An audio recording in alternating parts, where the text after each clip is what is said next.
Le deuxième numéro de votre revue économique Leaders est disponible. À la une, un grand dossier sur les enjeux économiques de la crise sécuritaire au Mali et l'économie de la guerre dans le monde. Dans la rubrique invité du mois, nous recevons le colonel-major Nema Sagara avec qui nous évoquons le fastidieux combat contre la prolifération des armes légères au Mali. À lire également des articles inédits sur le fer malien dans la production mondiale, les chiffres de la vente d'armes au Mali, en Afrique et dans le monde et la guerre comme facteur de croissance économique. Votre revue économique Leaders est disponible au Mali au prix de 2000 francs CFA dans les boutiques Shell, les hôtels, les restaurants et les grandes surfaces en Côte d'Ivoire via le réseau de distribution Edipress. Infoline 00223 71 79 79 70 ou 61 79 79 70.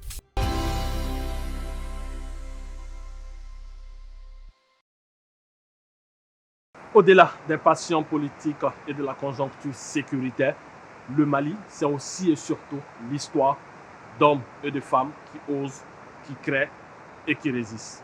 Acteurs économiques, sociaux ou culturels, jeunes ou adultes, alphabétisés ou non instruits, venant de tous les horizons, ces hommes et femmes font et portent le Mali. Dans cette émission Made in, consacrée aux grands acteurs du développement, nous racontons leur histoire. Au menu de cette édition, nous parlons essentiellement d'Internet, notamment de gouvernance de l'outil Internet, avec une initiative, le Forum pour la gouvernance de l'Internet, dont les bases ont été jetées récemment. Nous recevons sur ce plateau le président de ce forum, le docteur Alioune Badra Traoré. Bonjour président. Bonjour. Et merci d'avoir répondu à notre invitation. C'est avec plaisir que j'ai répondu à votre invitation. Kébé, merci pour la constance. Merci de continuer de nous inviter. Kébé était maître de cérémonie de l'événement. Je vous propose à l'instant de suivre un élément qui nous fait le résumé de cette activité. Sous les hauts patronages de Madame le ministre de l'Économie numérique et de la prospective, le Centre international des conférences de Bamako a réuni ce 31 octobre la communauté Internet du Mali pour le premier forum sur la gouvernance de l'Internet. C'était sous les thèmes « Gouvernance de l'Internet pour le développement ». La croissance remarquable de l'Internet et l'explosion d'innovation qui s'en est suivie sont un résultat direct du modèle ouvert de la connectivité. Les recommandations qui concluront cet atelier de réflexion sur la gouvernance de l'Internet au Mali ne doivent en aucun cas contraindre ou réglementer la capacité des personnes ou des organisations à créer et à utiliser de nouvelles applications ou de nouveaux services. La question de la gouvernance de l'Internet au Mali est une thématique qui constitue un enjeu politique, économique et culturel, car elle interroge la stabilité et le vivre ensemble de notre société. L'Internet, selon les statistiques de l'Union internationale des télécommunications, représente plus de 4 milliards d'utilisateurs à travers le monde. Cet enjeu fait donc de l'Internet un objet politique, la politique qui définit comme la façon d'organiser la vie de la société et des populations qui la composent est un élément déterminant pour la survie d'une nation. Cette tribune de haut niveau de concertation, de dialogue et de renforcement des capacités inclusives et multipartites a regroupé les décideurs publics, le secteur privé, la société civile et les universitaires. Chacun a des problèmes, mais je vais vous apprendre qu'en algèbre, là, en ajoutant chacun de nos problèmes, là, c'est plus petit, la somme de nos problèmes, c'est plus petit que le problème de chacun de nous pris individuellement. Ça veut dire qu'on a vraiment un outil qui est ce forum-là, où l'on va mettre tous les problèmes sur le tapis. L'esprit du Forum sur la gouvernance de l'Internet au Mali est d'encourager une meilleure éducation à la citoyenneté numérique par une approche consensuelle sur l'utilisation de l'outil Internet afin de propulser notre économie nationale. Et comprendre que ce forum-là est mis en place à titre consultatif, qui va faire des propositions au gouvernement, qui regardera objectivement par rapport aux réalités du pays, ce qui peut être mis en œuvre. En tout cas, toutes les dispositions seront prises pour que tout ce qui peut être faisable le soit. Les participants ont formulé des recommandations fortes pour plus de transparence dans la gouvernance de l'Internet. La responsabilité de chaque acteur a été clairement identifiée et des mesures contre les abus, les dérives et les insuffisances ont été proposées. De retour sur le plateau, président, quel est l'esprit de cet événement? Merci. Vous savez, l'Internet aujourd'hui est devenu un outil de tout un chacun, de tous les citoyens du monde. Je l'ai évoqué tantôt. Aujourd'hui, il y a plus de 4 milliards de personnes qui utilisent l'Internet pour leurs propres besoins, pour se communiquer, etc. etc. Donc, dans ces 4 milliards, vous avez toute un panoplie d'acteurs. Vous avez les utilisateurs, vous avez les techniciens qui œuvrent pour la mise en œuvre de l'Internet, son bon fonctionnement. Vous avez les décideurs qui réglementent, qui font en sorte que s'il n'y a pas certaines dérives. Vous avez les opérateurs qui, eux, mettent Internet à disposition pour que les usagers puissent les utiliser. Donc, tout ce monde-là, mis ensemble, constitue le forum de la gouvernance de l'Internet. C'est un monde dans lequel il y a des catégories de gens qui peuvent avoir des intérêts divergents, qui peuvent avoir des intérêts même contradictoires, mais ce qui est important, c'est de se mettre d'accord sur l'essentiel. Donc, le but du forum, c'est faire en sorte que tous les acteurs, qu'on appelle dans notre langage les parties prenantes de l'Internet, puissent se mettre ensemble et décider de ce qui est l'essentiel pour eux, afin de pouvoir conseiller tous ceux qui opèrent dans le monde de l'Internet. Se conseiller eux-mêmes, parce que si vous êtes un blogueur et que vous parlez d'un sujet qui dit un peu sur l'éthique de l'Internet, donc vous conseillez vous-même. Si vous êtes la société civile et que vous êtes actif sur les réseaux sociaux et que vous parlez sur les dérives sur les réseaux sociaux, vous parlez à vous-même. Si vous êtes le secteur privé et qu'on parle d'accessibilité de l'Internet, du coût de l'Internet, vous parlez à vous-même. Donc c'est en fait mettre tous les acteurs de l'Internet, toutes les parties prenantes ensemble, afin de se mettre d'accord sur l'essentiel. Et cet essentiel-là doit guider tout un chacun, y compris le gouvernement. Alors, il y a un aspect très important. Nous avons vu un peu la dynamique des partenaires. Les sociétés de téléphonie s'adonnent à une rude concurrence, mais pour la première fois, elles sont toutes là, elles accompagnent cet événement. Les internautes sont là, les utilisateurs sont là, les blogueurs sont là, les journalistes sont là, les fournisseurs d'accès à Internet, tout le monde est là. Est-ce que cette démarche consensuelle prouve à suffisance que nous sommes tous sur la même longueur d'onde finalement sur cette question? Oui, non seulement ça prouve cela, mais je pense qu'il n'y a pas à être surpris par cette démarche-là, parce que pour qui sait que la gouvernance de l'Internet est une gouvernance partagée, il est obligatoire que tout le monde puisse se rassembler sur cette question-là. Et donc, autant le forum va faire ce travail en tant qu'association, autant les acteurs de la société civile, autant les acteurs du secteur privé, autant l'État, ils doivent ensemble se mettre pour à la fois définir Internet au Mali, comment est-ce qu'il doit fonctionner, quelles sont les règles que nous devons définir ensemble et comment est-ce que nous nous appliquons à nous-mêmes, comme il l'a dit, ces règles-là. Donc moi, je ne suis pas surpris de voir que tout le monde a pris part à ce forum, que tout le monde accompagne cette dynamique. Le seul souhait qu'on peut faire aujourd'hui, c'est le seul souhait que nous pouvons faire, c'est que cette dynamique puisse continuer pour très très longtemps encore. Alors avant de revenir avec le docteur Alioune Badara, quelle peut être la valeur ajoutée d'un tel forum? Déjà, la première valeur ajoutée que je vois, c'est qu'on va établir ensemble des règles. Il ne faudrait pas que les règles soient établies par un camp et que l'autre dise « je ne suis pas d'accord ». Il faudrait que de façon consensuelle, on dise « Internet au Mali, c'est ça ». La deuxième valeur ajoutée que je vois, c'est que les règles qui vont être établies vont s'appliquer à tous. Et du moment où elles s'appliquent à tous, on est certain que Internet va participer du développement de ce pays. La troisième valeur ajoutée que moi je vois, c'est une question pendante, c'est celle, si vous voulez, de la morale d'Internet. On parle beaucoup des dérives d'Internet au Mali, mais dans le monde aussi. Sauf que ces temps-ci, avec la crise que nous avons connue, on a vu qu'il y avait beaucoup de dérives sur les réseaux sociaux, sur Internet globalement. Et donc, comment est-ce que le forum, les différents acteurs peuvent ensemble réfléchir à construire un réseau Internet qui soit profitable à tous? Alors, Monsieur le Président, ce forum se veut un cadre, un processus, mais d'où vient l'idée? Bon, donc, déjà depuis 1948, l'accessibilité à l'information a été définie par les Nations Unies comme un droit de tout un citoyen. Au-delà de cela, il y a eu ce qu'on appelle le sommet mondial de la société de l'information qui a commencé à Genève en 2003 et suivi par ce même SMC, comme on le dit, en Tunisie en 2005. Donc, suite à ces deux sommets, il a été décidé par les Nations Unies et impulsé par les États de créer un forum de la gouvernance de l'Internet où toutes les parties prenantes peuvent se retrouver afin de discuter sur l'essentiel de l'Internet dans leur pays, qui va être porté dans la sous-région, pour le Mali sur l'Afrique de l'Ouest, qui va être après porté dans la région, c'est-à-dire l'Afrique, et enfin dans le monde.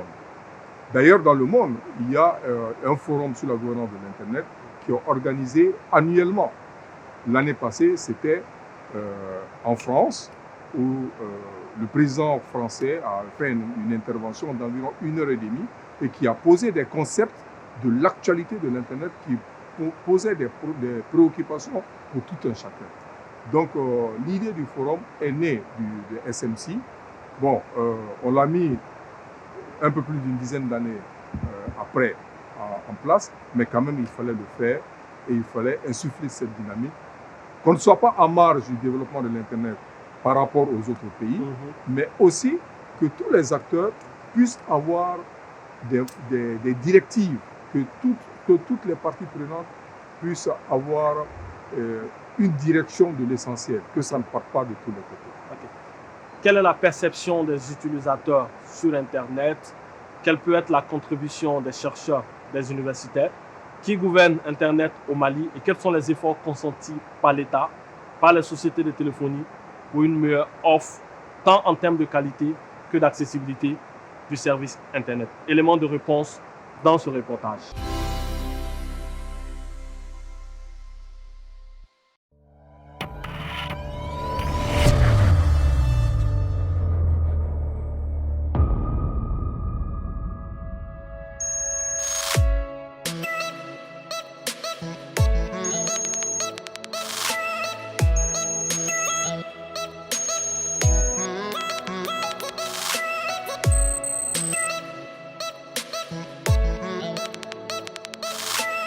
Les gens ont vraiment des difficultés pour la connexion au Mali. Elle n'est pas de qualité comparée aux autres pays de la sous-région. Je suis obligé d'aller sur le toit pour avoir la connexion. Je prends mon ordinateur et puis voilà, je cherche la bande passante et tout. Par exemple, ceux qui sont dans la zone Djebani ou Kabbalah, elle est mauvaise la qualité de la connexion. Pour bénéficier d'une relative connectivité, il faut être à Bamako ou dans les régions du sud. Sinon, quand on va au nord, dans les capitales régionales du nord, tu as quasiment pas de l'Internet. On a l'impression comme si la connexion ne reste focalisée que sur Bamako. Les prix ne sont pas abordables. On peut aller à 25 000 ou 30 000 francs de dépenses sur la connexion Internet. Quelque chose qui n'est vraiment pas à la portée de tout le monde, surtout à la portée d'un jeune blogueur qui essaie de se faire découvrir. Quand même, moi, je peux dire que c'est à la portée de tout le monde, même s'il faut encore voir les prix, parce que si on regarde les autres régions, les autres pays, on a vu que le Mali, la connexion est un peu plus chère par rapport aux autres pays. Mais quand même, si on compare un peu en arrière, on peut dire que le prix est à la portée de tout le monde, parce que tout le monde se connecte aujourd'hui à travers les forfaits de 100 francs, 100 francs. On nous dit que c'est la 4G, mais parfois on voit que c'est la 3G, donc finalement on ne sait pas. On pense que les opérateurs ne nous disent pas la vérité. C'est bien dommage parce que souvent il vaut mieux dire la vérité aux clients.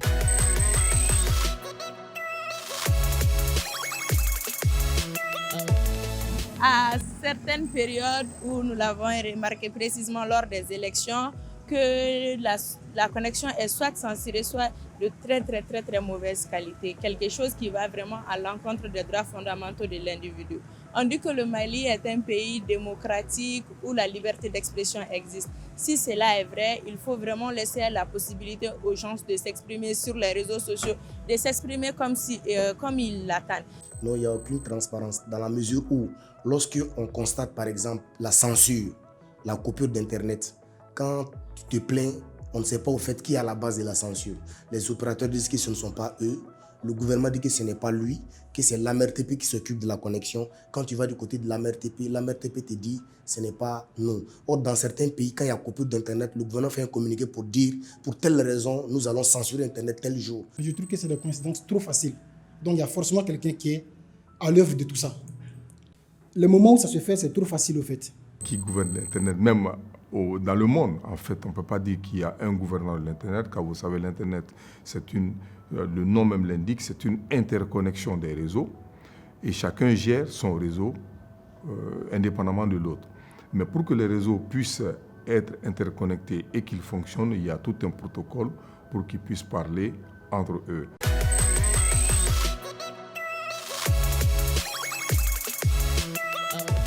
Le coût d'accès, je pense qu'il y a beaucoup de débats à ce niveau. Quand on regarde la moyenne en Afrique, en tout cas en Afrique subsaharienne, le Mali est un pays où, à mon avis, le coût n'est pas aussi exorbitant par rapport à certains pays. Mais nous devons faire encore davantage des efforts pour améliorer l'accessibilité, que ce soit en termes de coûts et en termes d'infrastructures par rapport au maillage du territoire. Aussi le rôle de l'autorité de régulation d'être un peu plus regardant par rapport à l'investissement et la réduction de l'investissement de ces opérateurs pour avoir un impact sur le coût.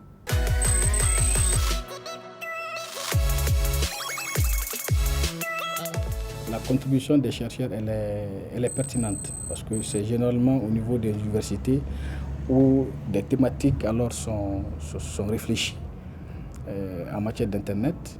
Donc il y a des thèmes de recherche alors pour voir comment est-ce que alors on peut améliorer la qualité de l'Internet, n'est-ce pas, au Mali. Donc des départements alors mathématiques et informatiques, alors les enseignants qui évoluent dans ces départements alors ont la possibilité alors de travailler sur des thèmes de recherche et voir, n'est-ce pas, quels sont les problèmes auxquels alors l'Internet au Mali est confronté, alors pour pouvoir, n'est-ce pas, apporter des solutions avec les résultats des recherches. La contribution des chercheurs, cette contribution elle est primordiale et c'est nécessaire parce que dans le domaine des sciences et surtout la technologie, il faut toujours innover ce qu'on a. Et si on a un acquis, il faut améliorer cet acquis-là. Et c'est là le pourquoi de la recherche scientifique. Cette recherche scientifique, elle peine au Mali parce que l'environnement même ne s'y prête pas. Il faut des moyens pour faire de la recherche. Et ces moyens, on n'en a pas. Et il faut des équipements, des labos pour faire de la recherche.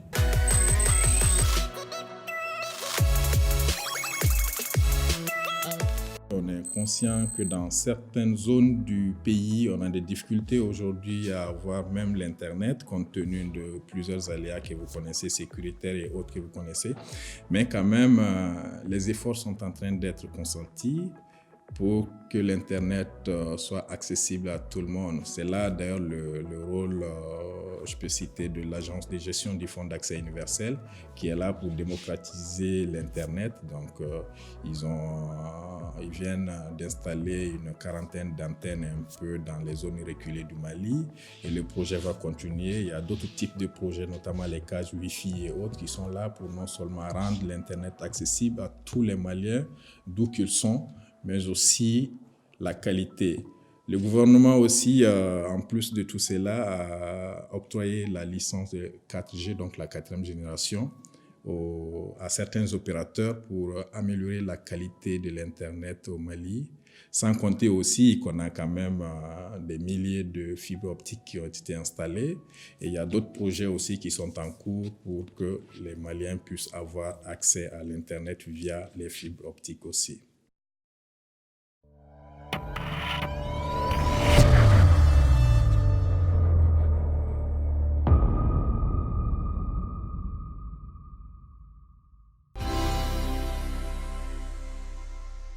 De retour sur le plateau avec une question qui fait toujours sourire le président. Président, finalement, qui gouverne Internet au Mali?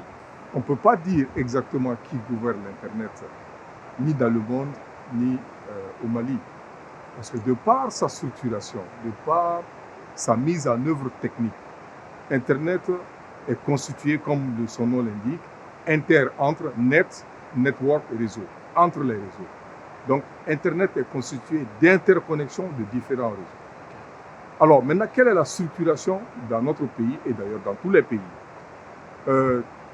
Il existe ce qu'on appelle les gros opérateurs, qui sont quoi? Orange, Sotelma, Atel, les gros opérateurs, qui, eux, prennent leur connectivité, généralement, comme nous sommes dans un pays enclavé, sur les câbles sous-marins. Donc, ils se connectent par fibre optique, généralement, sur les câbles sous-marins, et apportent l'interconnexion de tout le réseau du monde dans le pays. Maintenant, à partir de là, eux, ils donnent leur connexion aux sociétés prestataires de services Internet. Donc, ce sont les vendeurs détaillants, disons comme ça. Les opérateurs sont les vendeurs en gros, et les prestataires de services Internet sont les vendeurs détaillants, à qui ils donnent la connexion moyennant des contrats et autres, qui eux maintenant se chargent d'atteindre les utilisateurs finaux, que ce soit des entreprises, que ce soit des personnes physiques, etc. En ce moment, ils commercialisent l'Internet en ce moment. Donc, quand vous voyez la structuration, et ce que je précise, c'est que ces clients finaux peuvent être des entreprises aussi. Dans une entreprise, il peut y avoir un réseau. Donc, sur l'interconnexion du réseau de leur entreprise sur le monde de l'Internet. Donc, vous voyez, et c'est constitué comme ça à travers le monde. C'est compliqué de dire que quelqu'un gouverne l'Internet. C'est une interopérabilité technique des différents réseaux qui sont interconnectés entre eux et qui sont capables de se parler selon des règles bien déterminées. Donc, quand vous avez votre réseau qui ne fonctionne pas, ça peut être un problème en interne, ça peut être un problème sur votre connexion, sur votre fournisseur d'accès, qui peut être un autre problème, ou bien ça peut être un problème de l'opérateur lui-même qui a des problèmes sur ses câbles de connexion. Donc, voilà un peu. Ça peut être aussi quelqu'un qui coupe, hein? Oui. Le président ne l'a pas dit, Kevin? Ça peut être aussi quelqu'un qui coupe. Dans le reportage, quelqu'un l'a dit, on a subi ça un peu au Mali, et on ne sait pas qui a coupé. Donc, ça va rester une grosse question. Je ne pense pas que le président ait une réponse à cela.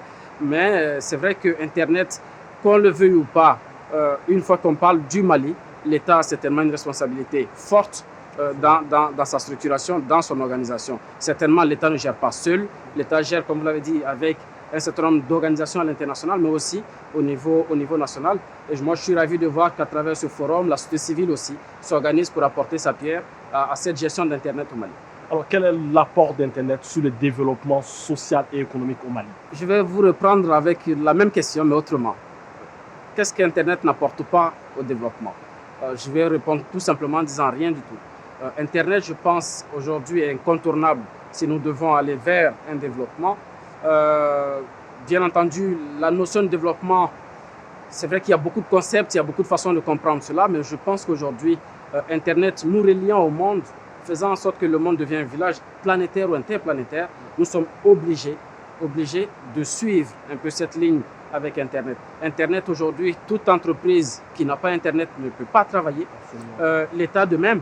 Et je suis ravi aujourd'hui de savoir que de plus en plus, ou des structures étatiques ou au niveau du privé, il y a un certain nombre de dynamiques créées pour que nous puissions tirer le meilleur profit d'Internet. Pour donner un schéma, un seul schéma.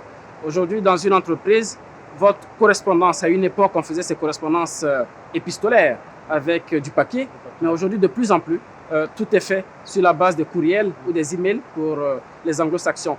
Donc, trouvons le moyen de profiter comme il faut d'Internet. Il y a forcément des dividendes en termes économiques. Et je me souviens que dans le discours du président, pendant cette cérémonie, il a spécifié qu'il y avait des enjeux économiques, culturels et sociologiques, je crois. Et donc, il faut que nous puissions englober cette réflexion-là pour tirer le meilleur d'Internet. Alors, Président, au cours du forum, il y a eu des recommandations pertinentes qui ont été formulées. Mais ce qui est important de mentionner, c'est que ces recommandations n'ont pas force de loi. Ce sont des idées qui sont soumises à qui de droit? Effectivement, le Forum sur la gouvernance de l'Internet est une association à but non lucratif, apolitique, qui a pour but de mener des réflexions sur les grandes problématiques de la vie de l'Internet dans le pays. Donc, à cet égard-là, si le forum est assez organisé, les décideurs, les opérateurs techniques auront conscience que ce que le forum va apporter est une préoccupation majeure de tous ceux qui sont acteurs de l'Internet. Donc, fort de cela, ces recommandations, je l'espère, vont inspirer tout ce monde, tout notre monde, je le dirais, parce que ça va inspirer tout le monde, tous les acteurs, étant donné que le forum est multipartite. Donc, ça va inspirer tout un chacun pour pouvoir mieux structurer, mieux gouverner, mieux utiliser l'Internet dans notre pays d'une manière fiable, sécure et en ayant en ligne de mire l'essentiel qui a été dégagé lors de ces recommandations. Alors qu'il y a un aspect très important, un thème du forum était consacré aux dérives sur les réseaux sociaux. L'utilité d'un tel thème dans le contexte dans lequel nous vivons. Le thème, la bonne formulation, je crois, c'était la citoyenneté numérique. Oui. Qui dit citoyen, bon citoyen, c'est donc celui-ci qui sait se comporter dans la cité, suivant les règles de la cité. Donc aujourd'hui, je pense que la question se pose aussi parce qu'on a tendance à croire qu'avec la démocratie, Internet étant un monde à part, on peut faire tout ce qu'on veut, on ne peut pas être rattrapé éventuellement par une certaine forme de législation. Dans la réflexion, je pense que ce sera de donner les bonnes valeurs à partager sur Internet. Ces bonnes valeurs, nous les connaissons, c'est certainement le respect de l'autre, c'est certainement le respect de l'intimité de l'autre.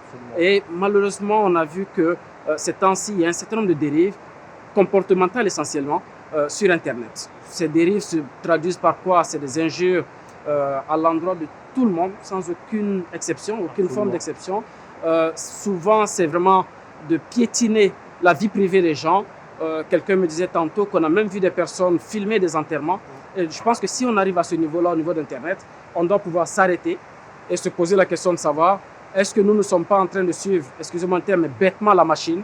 Est-ce que l'humain ne devrait pas prendre le dessus pour que nous puissions, encore une fois, dans le monde d'Internet, vivre de façon intelligente dans ces sociétés? Monsieur le Président, vous avez réussi un beau challenge, le fait de rassembler dans une même salle, dans un même débat, les sociétés de téléphonie, l'État, les utilisateurs. Alors, j'espère tout simplement que cette belle initiative ne restera pas à cette étape. Je l'espère bien. Vous savez, on a mis en place le forum formellement il y a un peu moins de 3 mois, avec un programme d'activité. Et comme je l'ai dit tantôt, dans ce programme d'activité, on devait organiser ce forum national. On va suivre le programme. Et ce programme-là, comme vous le savez, étant donné que c'est multipartite, multi-acteurs, est décidé par tout le monde pour dire que voilà, on va faire ceci, etc. Et je pense que cette dynamique, je suis là pour un mandat de 2 ans, et j'espère que, en tout cas pendant ce mandat-là, cette dynamique, on essaiera de la conserver, et que surtout les sceptiques verront qu'il faudra s'embarquer, qu'il faudra prendre ce train en marche pour pouvoir s'exprimer sur le monde de l'Internet. Et que mes prédécesseurs également vont garder cette dynamique, parce que si on voit et qu'on comprend que tout ce qu'on fait est nécessaire et vital pour notre pays, vital pour soi-même et vital pour notre pays, donc en ce moment je pense que l'initiative ne va pas rester à ce stade-là et qu'elle va se poursuivre. Et quand on va voir que les autres pays ont aussi une gouvernance de l'Internet, que dans le monde, au niveau des Nations Unies, il y a un secrétariat permanent de la gouvernance de l'Internet. Donc je pense que l'initiative ne va pas rester à ce stade-là et qu'elle va continuer. Merci, Président, pour avoir réussi ce beau challenge. Merci à Kébé pour sa disponibilité constante. Merci beaucoup. Nous remercions également le Centre international de conférences de Bamako qui nous a offert son cadre pour la tenue de cette émission. Nous vous donnons rendez-vous la semaine prochaine pour un autre numéro de Médine.